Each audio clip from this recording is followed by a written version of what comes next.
হয় মই প্ৰস্তুতি চলাই আছো চাক যোৱা 2008 চনৰ পৰা মই ভাৰতীয় জনতা পাৰ্টিত দলৰ কাম কাজ কৰি আছো 2008 চনত মই গৰাজান জিলা পৰিষদ খেলিছো 2008 চনৰ পৰা কলিয়াবৰ জিলাৰ সংখ্যালঘু মৰ্চাৰ সভাপতি হিচাপে কাম কৰি আহিছো 2016 চনলৈকে 2016 চনত ভাৰতীয় জনতা পাৰ্টিত হাই কমাণ্ডাৰে মোক এমএলএ টিকেট দিছিলে ৰূপীহাট সমষ্টিত এতিয়া মই সামগ্ৰী সমষ্টি পৰিছো যেটো নতুন সামগ্ৰী সমষ্টি পৰিছে সামগ্ৰী সমষ্টিত বিভিন্ন পঞ্চায়তৰ লগত মই ৰাজ্যৰ লগত মত বিনিময় কৰি আছো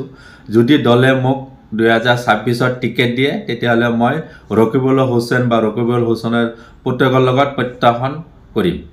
প্ৰত্যাহ্বানৰ সন্মুখীন হ'ব না প্ৰত্যাহ্বানৰ সন্মুখীন হ'ম হয় এই কাৰণটো হ'ল চাক যোৱা উপনিৰ্বাচনত আমাৰ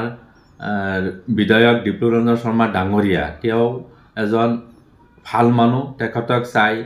আমাৰ সংখ্যালঘু মানুহখিনি ভোট দিছিলে তেখেতৰ সংখ্যালঘু মানুহৰ ওপৰত বহুত সংখ্যালঘু মানুহখিনি বহুত ভাল পায় আৰু তেখেতৰ সংখ্যালঘু মানুহখিনি বহুত ভাল পায় আৰু যেটো আমাৰ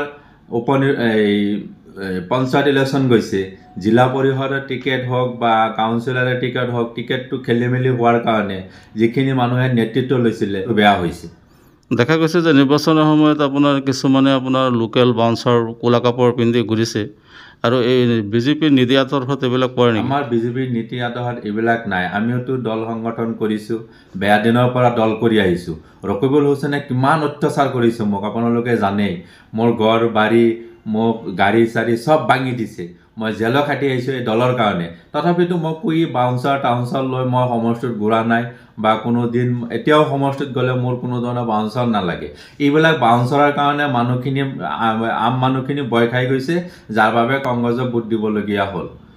এতিয়া আপুনি বিজেপিৰ যিবিলাক উচ্চ শীৰ্ষৰ নেতা আছে সিহঁতক কি আহ্বান জনাব মই মাননীয় আমাৰ সামগ্ৰী সমষ্টিৰ বিধায়ক ডিপ্লুৰঞ্জন শৰ্মা ডাঙৰীয়া মাননীয় আমাৰ ৰাজ্যিক সভাপতি দিলীপ শইকীয়া ডাঙৰীয়া মাননীয় অসমৰ মুখ্যমন্ত্ৰী হিমন্ত বিশ্ব শৰ্মা ডাঙৰীয়াক মই এটাই কথাই অনুৰোধ জনাইছো আমাৰ সংখ্যালঘু মানুহখিনি ভোট দিয়াৰ কাৰণে পুৰা আগ্ৰহ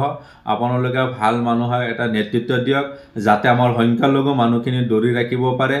এই চুৰ ডকাইত দালাল গৰু চুল সাগৰ চুল এইবিলাক মানুহৰ দায়িত্ব দিলে আমাৰ সংখ্যালঘু মানুহখিনি এই বাউন্সাৰ ডাউন্সাৰ ঘূৰি ফুৰিলে আম মানুহখিনি ভয় খাই যায় যে এতিয়া যদি এটা মানুহ গলে মানুহৰ লগত 10-15 20টা বাউন্সাৰ থাকে তেতিয়া হলে সেই মানুহখিনি এনেই ভয় খাই যায় যে জিকাৰ পিছত আমি সেই মানুহখিনি ওচৰত চাপিব পাৰো না নাই সেই বুলি মানুহে বিজেপি মুখী হয় কিন্তু ভোট নিদিয়ে আপুনি কি সামগ্ৰী সমষ্টিত মুক্ত মনে অকলে ঘূৰিব পাৰিব মইতো অকলে ঘূৰিব পাৰিম আৰু অকলেও ঘূৰি আছো সামগ্ৰী সমষ্টিত আপোনাৰ যদি দায়িত্ব দিয়ে আপুনি সুচাৰুৰূপে পালন কৰিব পাৰিব বেয়া দিনত মই সুচাৰুৰূপে পালন কৰি আহিছো আৰু কৰি যাম এটা কথাই হ'ল যোৱা পঞ্চায়তৰ নিৰ্বাচনত আমাৰ যিখিনি পুৰাণা মানুহখিনি কোনো ধৰণৰ গুৰুত্ব নিদিয়াৰ কাৰণে গোটেই পুৰাণা মানুহখিনি বহি গৈছে আৰু বেয়া দিনত আমাৰ পুৰাণা মানুহখিনি পেটত গামোচা বান্ধি দল কৰিছে এতিয়া ভাল দিনত আমাৰ সেই বেয়া এই পুৰাণা মানুহখিনি ভাল দিনতো গামছা বান্ধি দল কৰিব লাগে নতুন মানুহ এটা আহি 2-4 দিনৰ ভিতৰত লাখ লাখ কোটি টকাৰ সম্পত্তি হৈ যায় পুৰাণা মানুহখিনি এক কাপ চাহ খোৱাৰ ব্যৱস্থা পোৱা নাপায়